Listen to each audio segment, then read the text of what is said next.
Hello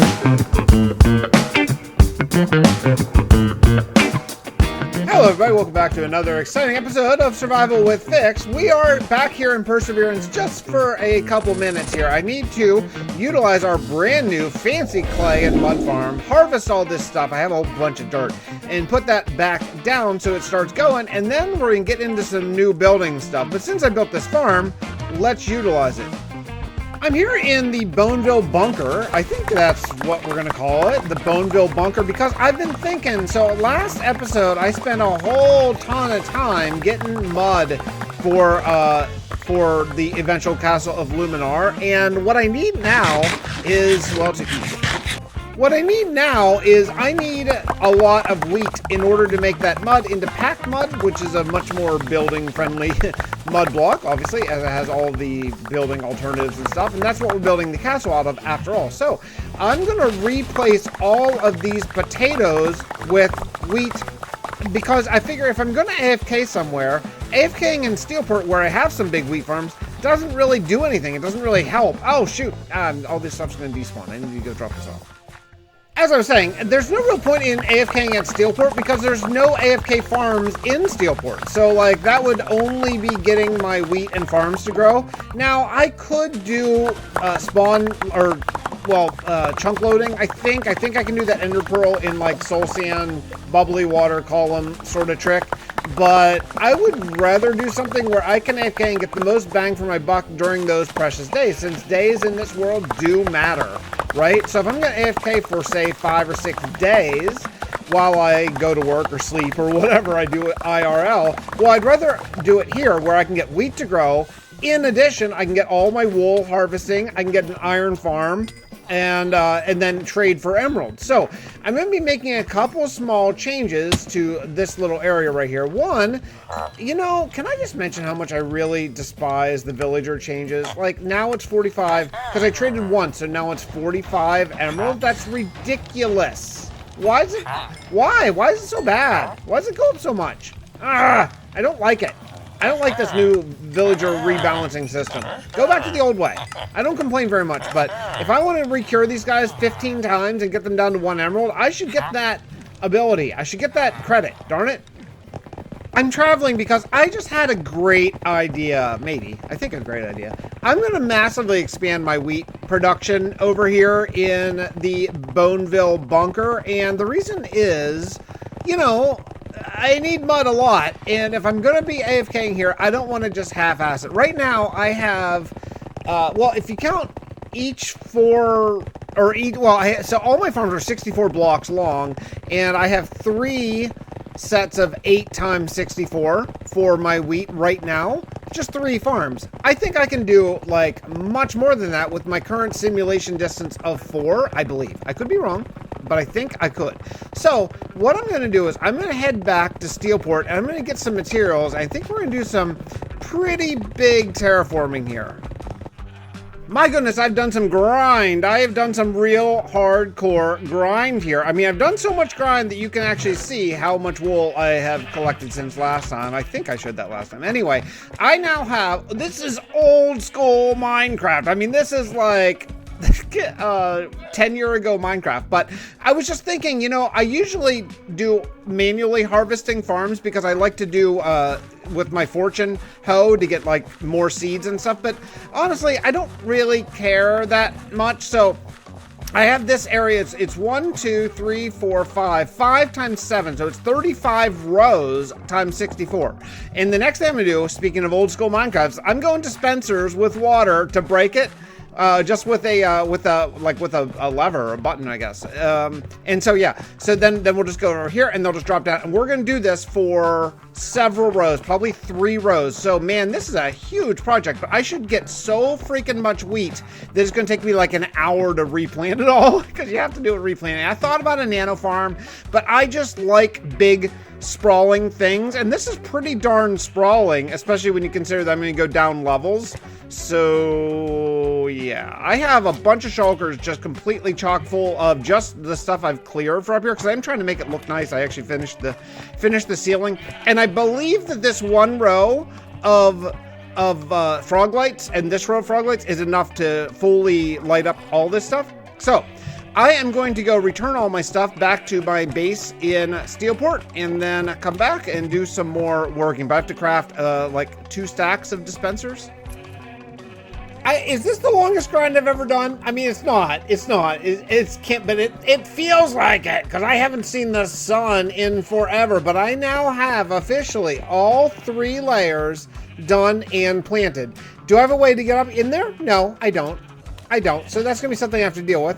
So that'll be the next thing I do. Now that it's all planted, I want to kind of hurry and get it planted so that I could sort of make a path to get back there, because unfortunately I don't want to have to jump, because every freaking time I go down 1 block, just as I come down here, like just planting, every single time I break crops, and that sucks, and I don't like that. So I need to work out like a way to sort of, I don't know if I'll just maybe do a side staircase in each one or what I'll do somehow, but yeah, that's the one thing I have to do.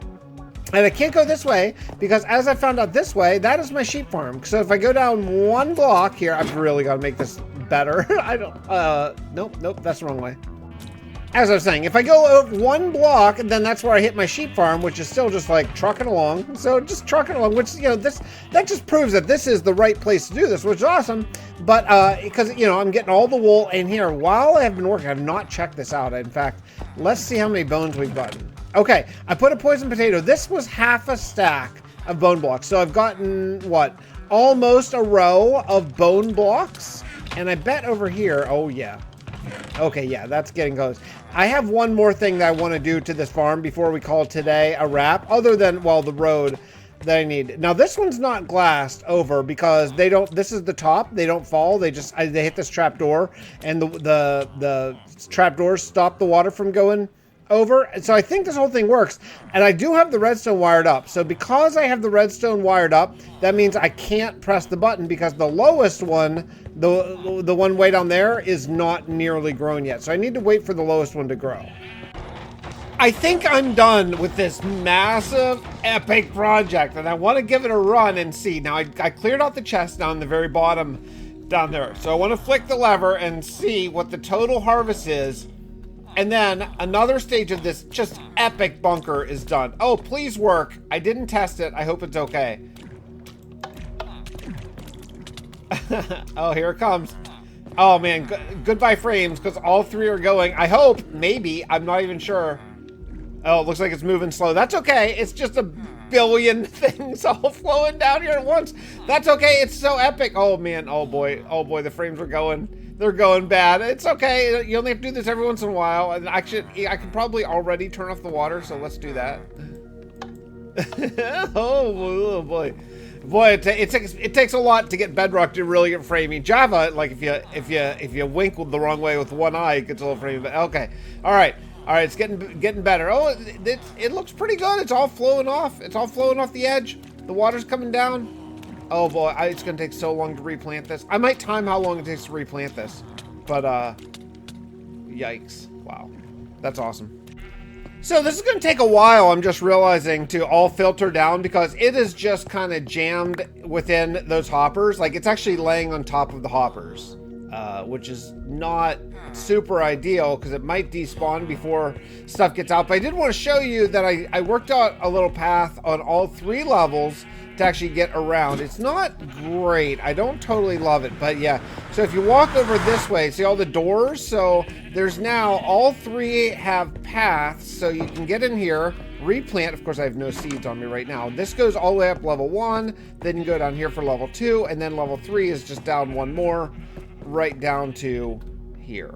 So yeah, so all 3 have, and I put doors on so the water would flow right by them. So I think what I'm gonna do is I'm just gonna use this to go pick up stuff just so I can get enough seeds to get started. Hopefully, I don't know if this stuff would despawn or not, honestly. Well, find out. This took 37 minutes to replant. Now, including that, I did combine my beacons. I actually had 2 beacons. I had one over here and one over there up on the surface, and I combined them both so I could get speed. Because one great thing about Bedrock is you can plant when you're sprinting forward. So with a speed beacon, it's pretty darn quick. I mean, I can plant this fast, which that's awesome. So it was faster than it could have been, but yeah, it takes, so including the moving the beacon time, it probably takes about 30 minutes to replant this whole entire thing, which is crazy. But Yeah, I think I'm good. Well, I love this. I love this build. I think we're in a really great place. Look at that down the bottom's already half regrown.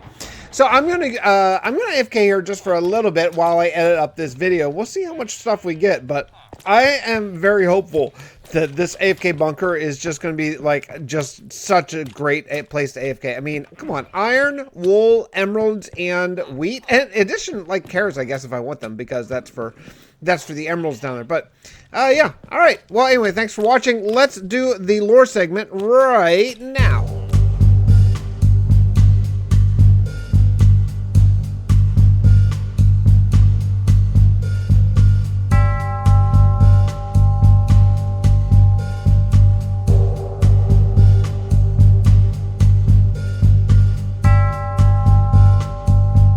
I have found it.